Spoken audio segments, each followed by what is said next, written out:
नमस्कार, मैं ओम प्रकाश। दारू के इतिहास के बारे में आज बात करते हैं। दारू का इतिहास ये कहता है कि मेसोपोटामिया एक क्षेत्र है,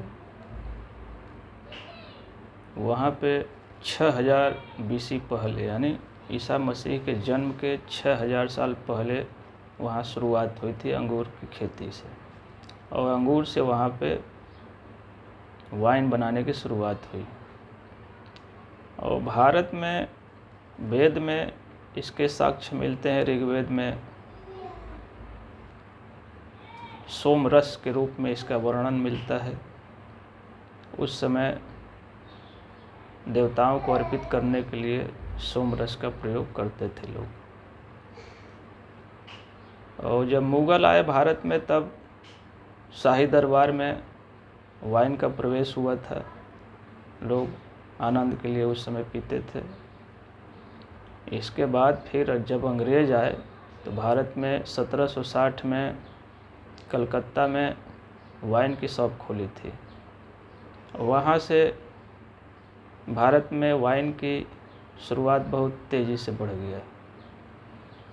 भारत में पहले जो वाइन बनती थी वो मेन महुआ से बनती थी। हालांकि आजकल कई प्रकार से दारू बन रहा है। आजकल चावल से भी बनता है, गेहूं के जौ से भी, गेहूं से, जौ से, महुआ से, गुड़ से, तमाम प्रकार से आजकल बन रहे हैं वाइन। तो वाइन में भी कई वैरायटी है।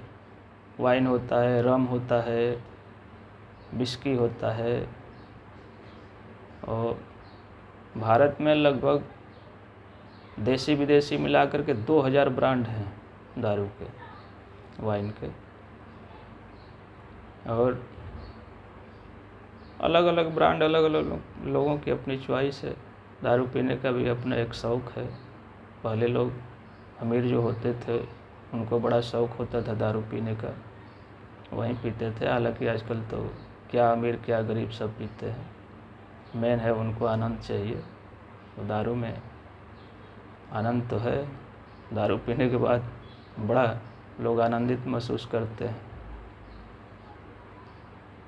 हालांकि इसके सकारात्मक लाभ भी हैं, नकारात्मक लाभ भी हैं। नकारात्मक लाभ है शारीरिक परेशानियां होती हैं। सकारात्मक लाभ ये है कि शरीर को तनाव मुक्त हो जाता है, शरीर चिंता मुक्त हो जाता है। गम को भुलाने के लिए भी लोग पीते हैं। अपना अलग अलग सब लोगों का कारण है। और हमारे शरीर में बहुत सारे केमिकल हैं जिसको ये प्रभावित करता है। अल्कोहल एक डोपामाइन केमिकल है, हमारे ब्रेन में पाया जाता है। उसको न्यूरोट्रांसमीटर कहते हैं। वो चिंता को दूर करने में मदद करता है। अल्कोहल लेने के बाद डोपामाइन का सिक्रीशन बढ़ जाता है, चिंता को दूर करता है, बॉडी को रिलैक्स कर देता है।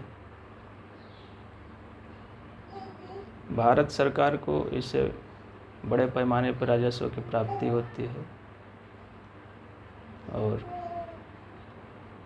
आजकल शादी में डीजे का चलन चल गया है, तो बिना अल्कोहल लिए शादी में डांस करना मुश्किल हो जाता है।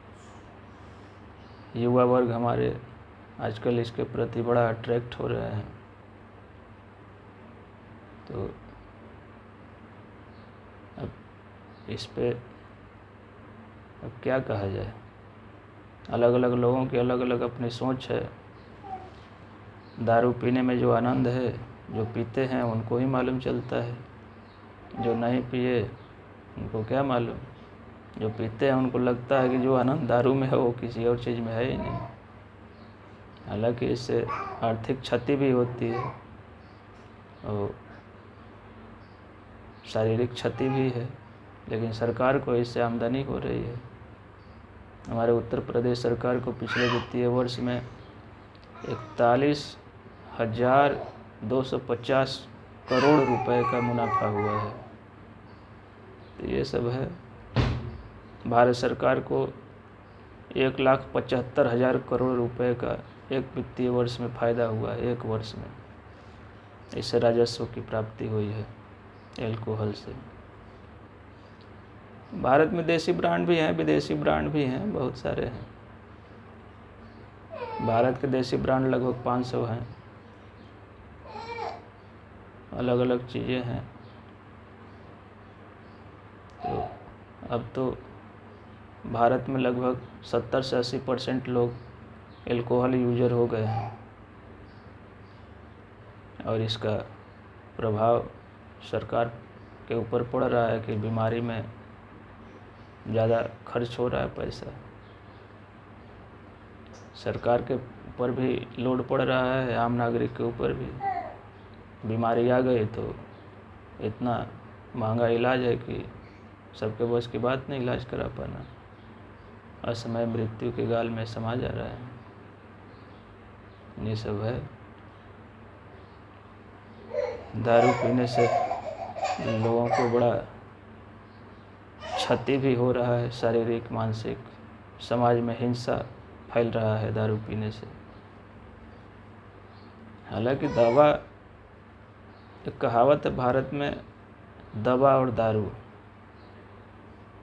तो दवा के रूप में अगर लेते हैं दारू तो लाभदायक है, यानी थोड़ा सा इस्तेमाल करिए तो लाभदायक है, ज़्यादा इस्तेमाल करेंगे तो हानिकारक है। हमारे जो सेना के लोग हैं उनको सरकार देती है अल्कोहल पीने के लिए, रम।